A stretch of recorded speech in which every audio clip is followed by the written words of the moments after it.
Colonel, you talk about how we vilified Russia for decades, and I grew up in that Cold War. I grew up watching that television movie The Day After, and I would have bad dreams when I was a kid, worried about the Russians and, Rocky III and all that.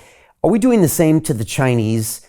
Because you talk about China in a way I don't hear anyone talking about, a very real way, being honest about their military capability, even their intentions. I was actually in Austin, Texas last week, and I bumped into a Chinese man who was a venture capitalist, and he said, Brian, I know your show, and I want you to know that what people say about China isn't true. He's like, we want to do business where people just like you. And I just wanted to come up and talk to you, and hopefully we can start a relationship. And I found it really interesting because that's not the narrative I get from all of my news. So what is really happening in China, in your opinion? Well, the short answer to your initial question is yes, we're demonizing China, I think quite unnecessarily. But the second part, in response to what that Chinese businessman told you, is no, the Chinese are not like us at all. If you spend time in Northeast Asia, as I have, you very quickly discover that the Chinese on Taiwan, the Chinese in China, and for that matter, to a large extent, I would argue the Japanese and Koreans, although they have their own version, all admire and want to imitate Singapore. Now, if anyone's been to Singapore, Singapore is a place where I personally would be very unhappy, where I think most Americans would be unhappy.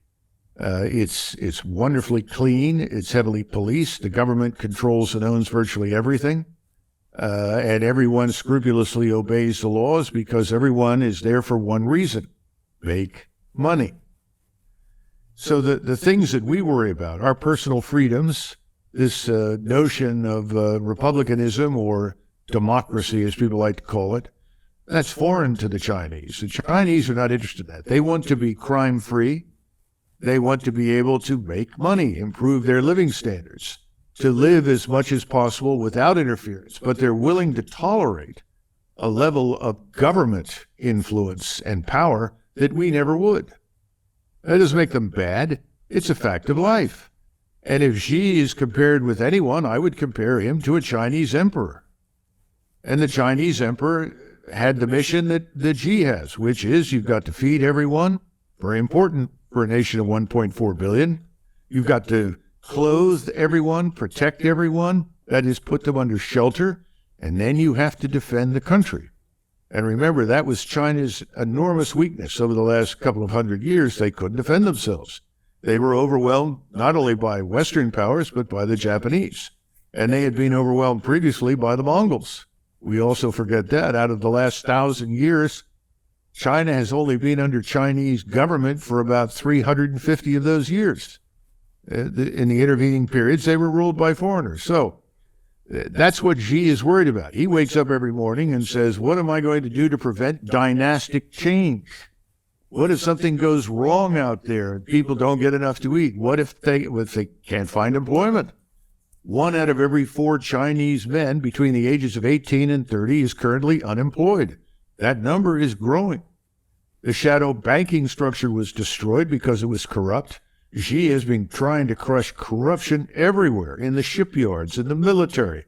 People are being jailed and executed. That's the only way to get anybody's attention over there. Xi has a tough problem. He wakes up every morning worried about all of those things. And yeah, I think he worries about the United States Navy and Air Force doing damage to him. But you've got to step back and ask the question, if you were going to use military power against China, just exactly what would you do?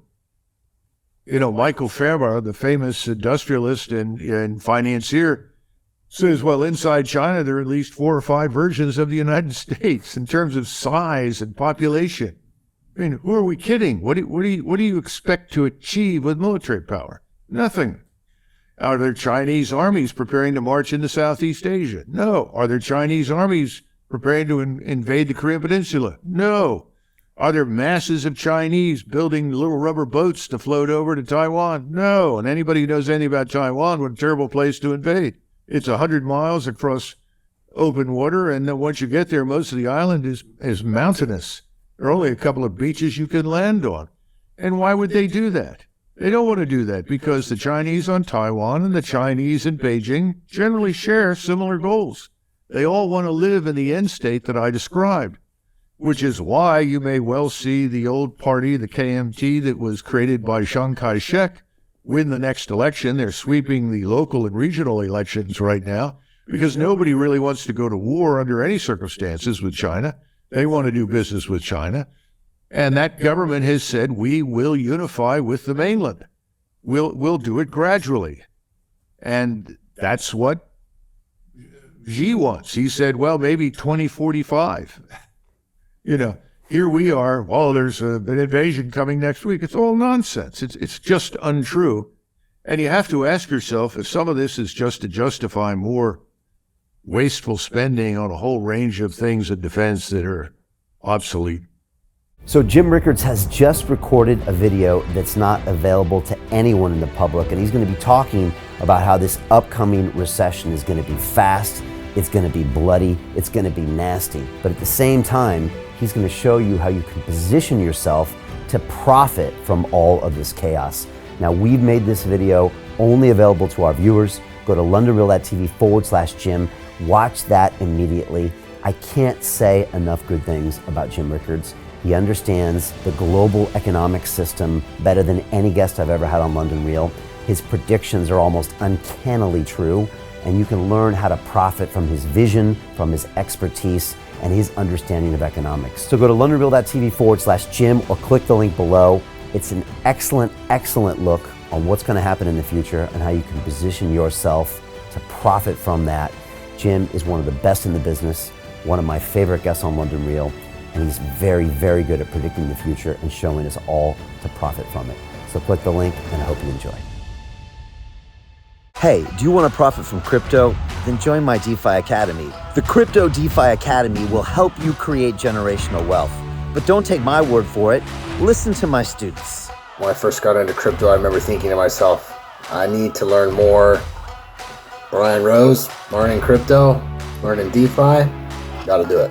I am so grateful that I jumped in and did this. I had to break through some limiting beliefs that I can do this, that I can afford this, that I can be in this. It challenges the things that are deeply rooted within us. Joining DeFi Academy has been one of the best decisions I have made on my blockchain journey. This course was a life changer, a game changer, a huge eye-opener, coming from knowing practically nothing at the speed of the learning over 4 weeks was just fantastic. The information you provided in this class was invaluable. I feel far more confident in my next steps.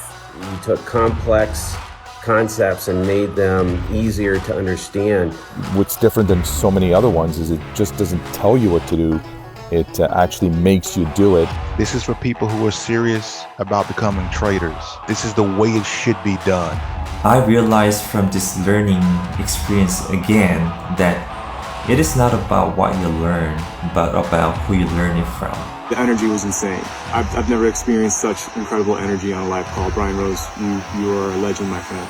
It's the only thing in the market where you can get all information and learn everything what you need to know. Everything is so clear and so well done, and I'm just forever grateful for this program. It made me feel so much more confident about crypto than I did before. I did not anticipate how passionate I was going to become about it. It's also been like a big learning experience for me, not just in the crypto space, but just in overall balance of life. What I've learned is, how to take ownership, of my life in a way that I really hadn't before. Yeah, you can't put a price on that, really. I would recommend it to anybody, top notch. Excellence does not come cheap. So if you want excellence, you got to pay for it, but it's so worth it. Pull the trigger. That's what this course is about. You're not going to regret it, really. It's amazing. Thank you, Brian and team. So what are you waiting for? Crypto is happening now. Click the link below, submit your application, and let me mentor you on how to create generational wealth and build the decentralized financial infrastructure of the future.